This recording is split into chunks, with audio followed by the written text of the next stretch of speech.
Today we'll be making a moist yummy chocolate cake. If you're new here, thanks for clicking on this video. And to my returning subscribers, you guys are amazing. Thank you for your loyal love and support.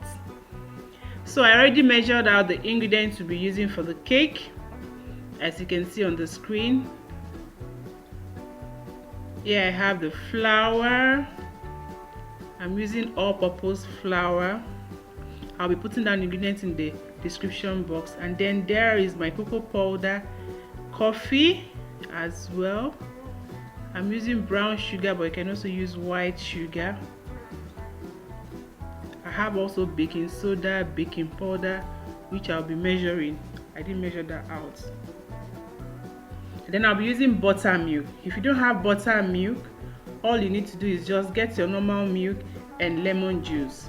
If you have to use a half a cup of milk, of buttermilk, just measure out half a cup of milk, take out a tablespoon from that milk and measure in lemon juice, a tablespoon into it, stir and set aside, and that makes your buttermilk easy.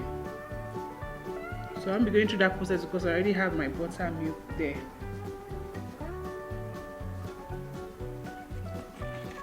So first of all, we're going to mix all of the dry ingredients together in a bowl. We'll be using the two-way mixing method. I have a carrot cake up already on my channel. If you have not seen that, I'll leave the link up on the screen so you can also check that out. So for the flour, I'm going to be sieving it out with a strain for the lumps.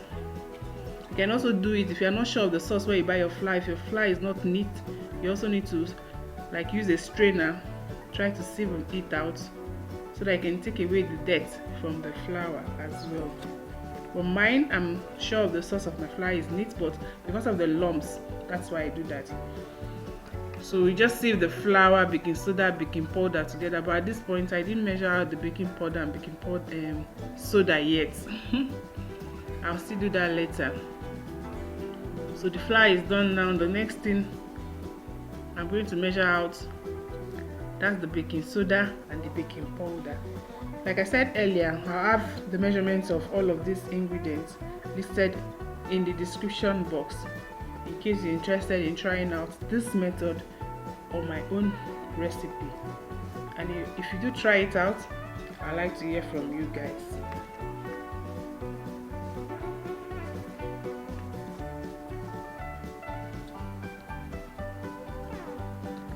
So I'll just sieve that as well and then try to break it down.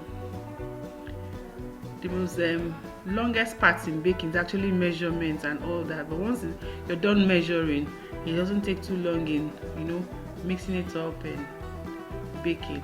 So now I'm trying to sieve out the cocoa powder. Cocoa powder always has lots of lumps, so if you don't want to have lumpy batter, it's very important that you try to sieve that, break down the lumps as well.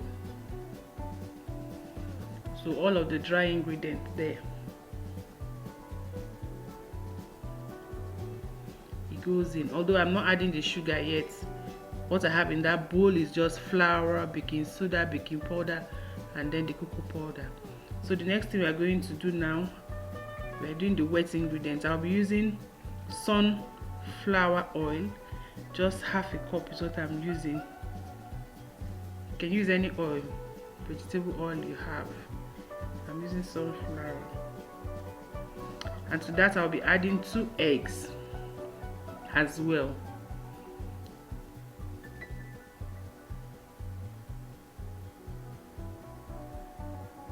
And then I would mix.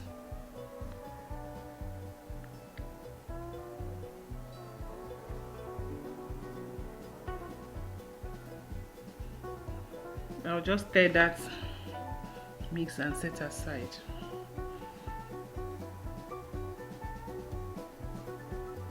So okay, before I mix, I need to measure out the buttermilk here. So at this point I'm using 185 ml of buttermilk.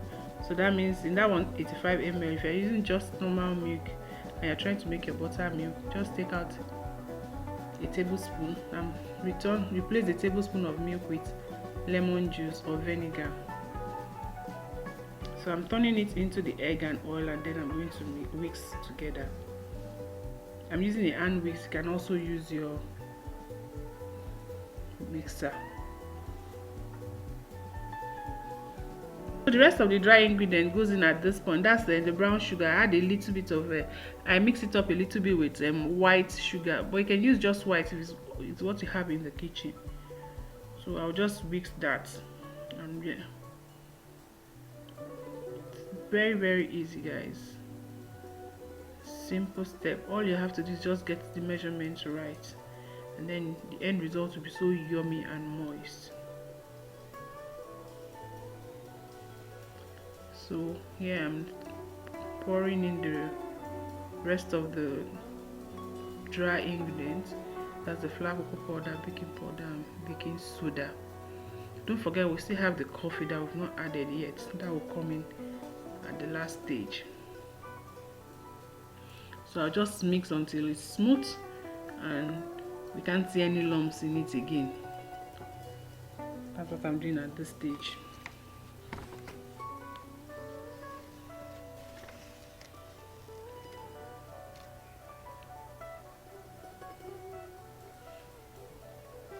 So we still have our coffee.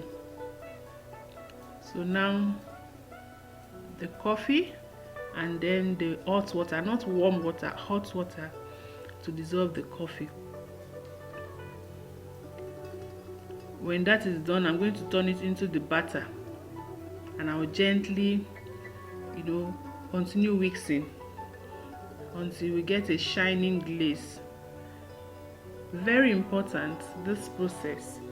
Once you turn your hot water into the cake batter and you've stirred, you should go straight into the oven, because the hot water has already started the cooking process for the cake.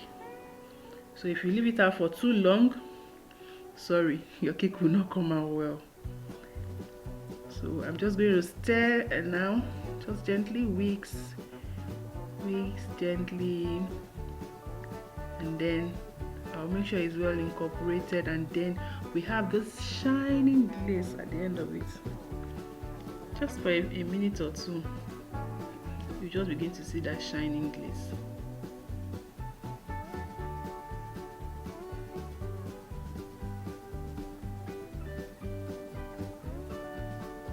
So at this point already, I had prepared the pan before I started. I always like to prepare my pan before I start. So for this batter, I always like to use my strainer, even though I had sieved out the flour and all that, because at the end of the day, with this particular batter, I always end up having a little bit of lumps or so that are not properly mixed.